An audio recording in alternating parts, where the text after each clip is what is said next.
thème fort de la transformation des modèles pour s'adapter au monde en crise, peut-être, pour la succession de crises. Alors, ça fait partie des sujets, je pense, qui s'imposent un peu à nous en tant que dirigeants d'entreprise. C'est-à-dire qu'on peut dérouler des lieux communs de s'adapter ou périr. Bon, la question, je pense que tout le monde fera le même constat, qu'on ne peut plus continuer à faire comme avant. Bienvenue dans Dinosapiens, le podcast qui explore la transformation des organisations sans bullshit ni jargon. Chaque épisode, je tends le micro à celles et ceux qui, à leur manière, font évoluer nos façons de travailler, de décider, de manager. Parce que transformer, ce n'est pas imposer, c'est comprendre, embarquer, expérimenter. Parce que, dans un monde qui change vite, c'est notre capacité à rester humain qui fera toute la différence. Alors embarquez avec moi sur Dinosapiens et ensemble, évitons l'extinction. Christian Andréo est le délégué général du CJD, le centre des jeunes dirigeants. Le mandat en cours du CJD, et ce jusqu'en juillet 2026, a pour thème la transformation. Quel heureux hasard que nos chemins se soient croisés. Christian Andréo est originaire du sud de la France, de La Ciotat pour être exact. Après ses études d'histoire et une recherche de trajectoire dans les arts, notamment la musique, c'est de décider d'être objecteur de conscience qui lui ouvre la porte du monde associatif. L'objection de conscience, cela veut dire à l'époque ne pas faire son service militaire et ne pas porter les armes. En contrepartie, le contrat pour les jeunes hommes est d'effectuer un service civil dans une association pour 20 mois au lieu de 10. Christian effectue son objectorat de conscience chez AID à Marseille. AID est une association qui lutte depuis 1984 en France et à l'étranger contre le VIH et les hépatites. Il y passera au total 22 années, effectuant au passage un Master 1 en santé des populations ainsi qu'un Master en management des organisations associatives à Sciences Po Paris. Ces compétences supplémentaires lui permettent de devenir consultant interne pour transformer les pratiques de santé. Il conduit le changement, développe la formation et met en place les processus pour mieux suivre les activités de l'association. En 2008, il part à Paris avec sa famille pour prendre la direction des programmes. Le champ d'action de Christian Andréo s'élargit jusqu'à devenir directeur général adjoint de la structure qui emploie 500 salariés. En 2018, convaincu de la nécessité de laisser la place, il prend alors la direction d'Addictio, une association de l'écosystème postal sur la thématique des addictions en milieu de travail. Dans les événements que vous connaissez sans doute, Addictio fait partie d'une coalition d'associations qui a lancé le Dry January en France. Après 4 ans, Christian rejoint le CJD pour se rapprocher du milieu de l'entrepreneuriat et des enjeux environnementaux. Toujours inspiré par l'énergie des bénévoles qui s'investissent dans le milieu associatif, il met au profit des 6000 dirigeants adhérents du CJD son exceptionnelle expérience du monde associatif, regorgeant de richesses humaines au bénéfice de la société tout entière. Christian nous parle aujourd'hui du CJD et de ce mandat de 2 ans sur la transformation qui se décline à plusieurs niveaux logiques. Bonjour Christian. Bonjour Bérangère. Ravi de vous avoir sur Dinosapiens. Nos chemins se sont croisés un petit peu par hasard. C'est vrai. Et le CJD, pourtant, je l'ai déjà croisé plusieurs fois dans Dinosapiens puisque j'ai eu 2 personnes que vous connaissez qui sont Franz Go et Hélène Chahine qui sont venues parler à mon micro. D'accord. Qu'est-ce que le CJD, s'il vous plaît, et quelle est sa mission ? Alors, le CJD, c'est une association. Une association qui a été fondée en 1938 par des patrons qui souhaitaient accompagner le progrès social du Front populaire. Donc, à cette époque-là, il y avait une réaction très forte d'un patronat classique qui refusait les évolutions sociétales, celles du droit du travail. Ce groupe de dirigeants mené par Jean Mersch a souhaité mettre en place une structure pour les patrons qui voulaient servir l'intérêt général, servir une cause un peu plus grande que celle de leurs entreprises. Et donc transformer un petit peu le rôle de l'entreprise et le monde du travail et au profit aussi de leurs employés. Et donc c'est ainsi qu'est né le CJD. Maintenant le CJD c'est une association de 6000 adhérents partout en France, réunis dans 128 sections. Au CJD on se forme, au CJD on échange, on prend des décisions ensemble pour améliorer sa boîte dans un grand dessein qui est celui de se transformer soi-même et de transformer son entreprise pour mettre l'économie au service du vivant. Quel est l'ADN de l'association ? L'ADN de l'association, c'est l'engagement. C'est l'engagement au service d'une société plus juste, plus équitable, plus agréable, et fatalement les entreprises qui vont avec. Donc l'ADN, c'est aussi la formation pour s'améliorer soi, pour s'améliorer soi et améliorer son entreprise. Donc on a un organisme de formation, au CJD, qui délivre un très très gros programme, puisque c'est plus de 72 000 heures de formation chaque année. Donc c'est assez énorme, sur des thématiques qui vont du développement personnel jusqu'à l'analyse financière, par exemple. Tout ça dans le but de se former, s'améliorer, puisque la formation au métier de dirigeant. Donc c'est hyper important d'apprendre entre personnes qui partagent un univers de valeurs. Je pense que l'ADN du CJD sont des valeurs très très fortes de solidarité, d'engagement, de partage.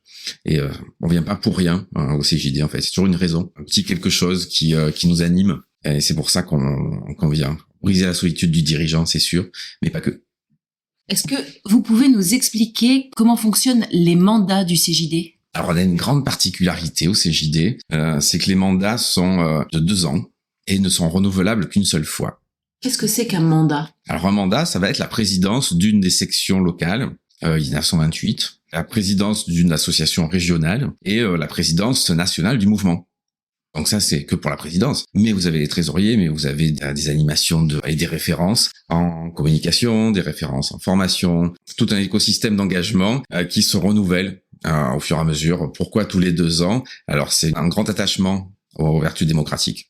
Très important. Dans les associations, on peut parfois constater des présidences un peu à vie ou qui tirent un peu en longueur. Là, en fait, on est sur quelque chose qui est de l'ordre du dynamisme, de la jeunesse aussi, puisqu'on a une limite d'âge pour exercer des mandats. Mais également pour un renouvellement qui est à la hauteur de l'engagement que les membres mettent dans le CJD. C'est-à-dire que pour un chef d'entreprise, s'engager au CJD, quand on a un mandat, c'est à peu près 16 heures par semaine. Donc c'est absolument énorme et c'est un rythme qu'on ne peut pas tenir non plus aussi longtemps sans mettre en danger sa boîte en fait et pouvoir se mettre en danger soi-même. Donc c'est important qu'on ait cette limite là et c'est un réseau qui fonctionne avec une structure relativement limitée. Donc puisqu'il y a une équipe que je dirige d'une 30aine de salariés et ensuite tout le reste fonctionne quasiment avec du bénévolat. Et un mandat de 2 ans, est-ce qu'il y a une thématique associée ?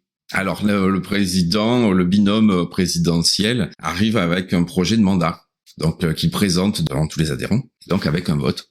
Et donc après se déroule le projet de mandat sur les 2 ans, avec des thématiques particulières, des orientations et une transposition en action. Et donc on a l'impression que le CJD pourrait être un peu éclaté dans sa trajectoire, puisque tous les 2 ans tout change. Même le conseil d'administration finalement est renouvelé en place côtière ou au quart chaque année, puisque tous les processus électoraux des régions sont pas sur la même année, évidemment, ce serait trop simple. Donc tout ça pour dire qu'on a des fluctuations qui empêchent la cohérence du mouvement. Quand on regarde un peu dans le rétroviseur, en fait, sur l'histoire, on se rend compte qu'on suit quand même une trajectoire assez cohérente, même s'il peut y avoir des curseurs sur plus ou moins de radicalité sur certaines questions, même s'il peut y avoir des curseurs sur un mandat qui va être plus orienté vers l'interne ou sur l'externe, on a quand même des personnes qui sont dans le mouvement. Il y a une cohérence globale du mouvement et du projet politique finalement qui se déploie sur toute l'histoire du CJD. Est-ce que vous pouvez nous parler du thème de la transformation ? Tout à fait. Mathieu Equitry, donc les présidents du mandat 24-26, sont venus avec un thème fort de la transformation des modèles pour s'adapter au monde en crise peut-être, pour la succession de crises qui s'impose à nous. Alors, c'est un thème qui découle aussi des mandats précédents. Ça fait partie des sujets, je pense, qui s'imposent un peu à nous en tant que dirigeants d'entreprise. C'est-à-dire qu'on peut dérouler des lieux communs, de s'adapter ou périr. Bon, la question, je pense que tout le monde fera le même constat, qu'on ne peut plus continuer à faire comme avant, en fait. Donc, business as usual, ça n'a jamais été trop la thématique du CJD. Et là, par contre, on a des enjeux de transformation qui sont très très forts. La transformation par rapport aux aspirations des personnels, transformation par rapport au modèle économique et à la nécessité de coopérer, la transformation par rapport aux crises climatiques, par rapport à l'instabilité géopolitique. Tout ça plaide en faveur de modèles adaptables. Alors, on peut parler de robustesse, on peut parler d'adaptation, on peut parler de compliance. Je veux dire, chacun a un petit peu son univers lexical, mais en tout cas, je pense que tout le monde, toutes les personnes sensées, en tout cas, peuvent penser que la transformation est quelque chose d'absolument nécessaire. Voilà, que nos entreprises actuellement ne seront pas celles dans 10 ans. Comment vous articulez ce mandat en particulier ? Alors ce mandat, on a tout un arsenal en fait à notre disposition au CJD pour décupler ou démultiplier la thématique en fait et l'appliquer dans toutes les strates du réseau. On a dans les programmes de formation, on a un parcours de formation expérimental qui est développé avec l'ADEME qui s'appelle Galilée et qui est un parcours de coopération. Un cours de coopération, transformation, bien entendu, puisque ces parcours sont censés aboutir à la création d'écosystèmes coopératifs, avec fatalement une transformation évidente de toutes les boîtes qui y participent, puisqu'à l'arrivée, on est censé aboutir à un autre modèle coopératif, un modèle, on espère, robuste et adaptable. Donc c'est un exemple, il y en a d'autres. Nous avons lancé aussi une convention JDoyenne, pour travailler sur le futur de nos boîtes, en fait. Et quand on parle de transformation, quels sont les modèles à notre disposition ? Est-ce qu'on va vers régénératif ? Je pense qu'on est à peu près dans cette mouvance-là. C'est pas le seul sujet qui nous occupe. Et donc, on a une cinquantaine d'adhérents du CJD, de tout secteur d'activité confondu, qui travaillent sur un processus calqué sur la Convention citoyenne pour le climat, et pour aboutir à des recommandations, à des livrables, à des outils pour aider la transformation des entreprises qui le souhaitent, bien entendu. Avec 9 mois de recul sur le mandat de la transformation, quels sont les principaux challenges rencontrés par vos adhérents ?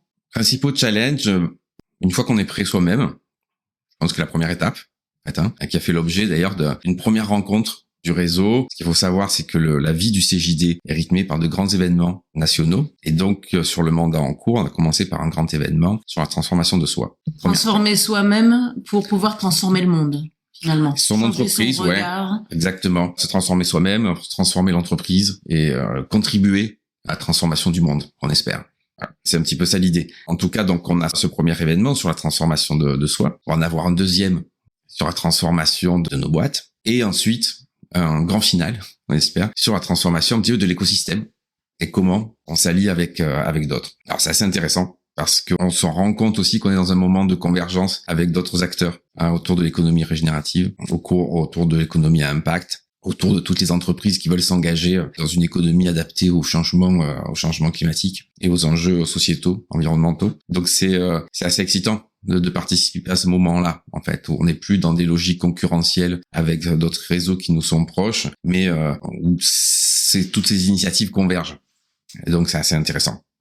Et donc les difficultés, les challenges que vous rencontrez, quels sont-ils ?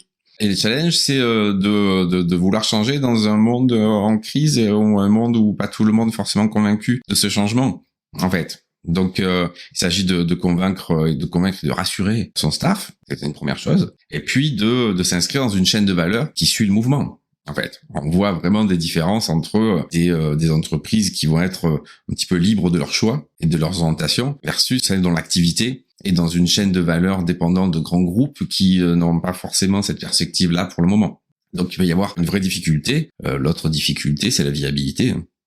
Totalement, en fait, les entreprises souffrent des crises successives, ou celles en cours, des hausses des coûts énergétiques, plein de hausses de coûts et de l'incertitude, surtout de l'incertitude économico-politique dans laquelle nous nous trouvons. Dans ce cas-là, pour changer, en fait, c'est bien de changer dans un modèle qui n'est pas en crise, en fait. Donc là, le fait arriver du point A à un point B, c'est un chemin qui peut être parfois sinueux. S'il va traverser en plus par la viabilité financière de l'entreprise, c'est une difficulté supplémentaire à laquelle sont confrontés nombre de nos adhérents. Et quel type de coopération peut être utile selon vous pour relever ces défis de la transformation ? Il faut des coopérations avec des structures complémentaires. Alors, je pense que c'est une étape supplémentaire dans une certaine circularisation de l'économie. C'est-à-dire que c'est chacun avec son excellence, sa compétence, éventuellement sa matière première, en fait, sur les déchets des uns qui vont être le combustible des autres. Plein d'initiatives comme ça qui vont contribuer à cette coopération sur le territoire. Je pense qu'il y a une partie de renoncer, en fait, aussi, une partie de renoncer à un segment très concurrentiel pour coopérer sur un autre. Je pense que c'est vraiment une vraie différence de vision. Moi, j'aime bien parler d'économie du lien, d'économie de la relation. en fait. C'est comment on s'entend pour pas forcément être dans une logique prédatrice les uns envers les autres, mais en coopération. Et quand je dis en coopération, c'est forcément mutualiser totalement le capital, créer des coopératives, etc. En fait, chacun a trouvé le modèle qui lui convient le mieux sur un territoire. Il y a aussi une nouvelle dimension qui est vraiment celle de l'implantation et celle de la relocalisation de toute une partie de ces activités. C'est un peu remettre en question l'état d'esprit concurrentiel. Oui, tout à fait, tout à fait. On travaille beaucoup à partir des idées d'Olivier Hamon, en fait, de son fameux petit fascicule sur l'après-concurrence. Et je pense que c'est quelque chose qui nous anime pas mal au CJD, en fait. CJD, c'est un réseau, alors on fait pas de business au CJD. Donc c'est important de le signaler. Par contre, on partage beaucoup, on se retrouve autour de socles de valeurs très importants et on se sent beaucoup moins seul. Et ça, c'est fondamental. Quelles sont les prochaines étapes du mandat de la transformation ? Alors, les prochaines étapes du mandat, c'est la finalisation du livrable de la Convention gidoyenne. Donc, et là, pour l'instant, c'est un saut dans le vide. Je ne vais pas vous dire à ce moment-là ce qui va sortir des travaux des 50 JD qui sont engagés. Donc, là, on attend aussi ce livrable qui va arriver, je pense, d'ici l'été. Il y a la sortie de l'expérimentation Galilée pour aller sur un déploiement de coopération. Donc là, on a actuellement 3 cohortes. J'espère qu'ensuite, ça va se faire des petits, tout ça, en fait. Sachant que, fidèle à nos principes, une partie de l'architecture du parcours sera donnée en Creative Commons. Donc, quelque chose qui a aussi vocation à sortir du CJD pour se diffuser le plus à l'externe. Et ça, c'est un principe qui est très important aussi pour nous. On a quand même aussi toujours cette visée de réforme sociale ou réforme sociétale ou réforme économique, je ne sais pas. Mais en tout cas, de changer un petit peu le monde. Donc, c'est important. Et ensuite, il y a le point d'orgue du congrès également, donc qui aura lieu en 2026, au mois de juin, et qui aura pour thématique la transformation des modèles d'entreprise et de l'écosystème. Et donc là, on aura un petit peu bouclé le cycle, je ne pense pas, parce que c'est une thématique qui va sans doute perdurer bien au-delà du mandat, puisque ça fait partie, je pense, des thèmes qui s'imposent à nous également. Ça, c'est absolument logique. Et donc, ce jalon va se mettre en place durant toute cette année. Et ensuite, je pense aussi continuer, puisqu'on n'en a pas fini avec la transformation. Oui, c'est souvent un mouvement qui est assez long et lent. C'est un mouvement qui est long, c'est un mouvement qui est lent, c'est un mouvement qui est traversé d'injonctions parfois contradictoires, qui est traversé d'adaptation d'urgence à la nouvelle crise du moment. Je veux dire que pour plein de raisons, on n'a pas forcément travaillé sur le sujet aussi sereinement que ce qu'on aurait voulu. Je pense que le contexte politique français est hyper important aussi, puisque on doit pouvoir se transformer dans un environnement le plus stable possible. Alors, tout à l'heure, je parlais de la stabilité des entreprises elles-mêmes d'un point de vue de la viabilité financière. Dans un contexte réglementaire, législatif et politique global, si on pouvait avoir un peu de stabilité, ce serait pas mal aussi. Si vous voulez, ce qu'on voit sur le démontage du pacte vert, si vous voulez, nous, on peut foncer dans une direction. Si tout d'un coup, la puissance publique fait demi-tour, en fait, nous, on est déjà engagés dans ces thématiques-là. Donc, c'est très, très compliqué de vous compter sur des programmes qui sont annulés, sur des lignes de financement qui n'existent plus. C'est quand même quelque chose qui crée de l'instabilité, pas forcément dans le bon sens du terme. Pour finir, Christian, quels conseils pourriez-vous donner aux entrepreneurs qui réfléchissent à une évolution possible de leur modèle ? Ah oui, d'adhérer au CJD, bien sûr, de venir nous rencontrer, de venir de partager, en fait. Et c'est vraiment fondamental, parce que ça, au-delà de l'autopromo, on peut parfois se sentir très très seul quand on a envie de changer son modèle économique, de faire autrement, et qu'on regarde autour de nous et que c'est soit business as usual, ou il n'y a pas d'autre alternative. C'est un petit peu ce qu'on a plutôt tendance à voir autour de nous. Donc c'est important de venir rencontrer des gens qui pensent qu'on peut changer les choses et qu'ils font. Parce que c'est également ça qui est galvanisant au CJD. C'est-à-dire qu'au quotidien, les adhérents changent des choses dans leur boîte, font évoluer leur modèle, se transforment, passent à la semaine de 4 jours, réduisent leur impact carbone, font des diagnostics biodiversité, circularisent une partie de leur production et de leur activité. Et donc ça fait un bien fou, en fait. Parce qu'on se rend compte qu'on est beaucoup plus nombreux que ce qu'on pensait. Et puis le J du CJD, ça veut dire jeune, mais c'est plutôt un état d'esprit qu'une notion liée à l'état civil, n'est-ce pas ? Exactement. Exactement. C'est vraiment le jeune dans l'état d'esprit, dans un état qui est presque un peu subversif, en fait, et qui donne une énergie, traduit une énergie, et qui traduit aussi l'engagement dans le futur. Un grand merci Christian d'avoir participé à cette émission de Dino Sapiens et j'espère qu'on aura la suite de l'aventure de ce mandat qui me semble absolument crucial et plein de promesses. Merci beaucoup.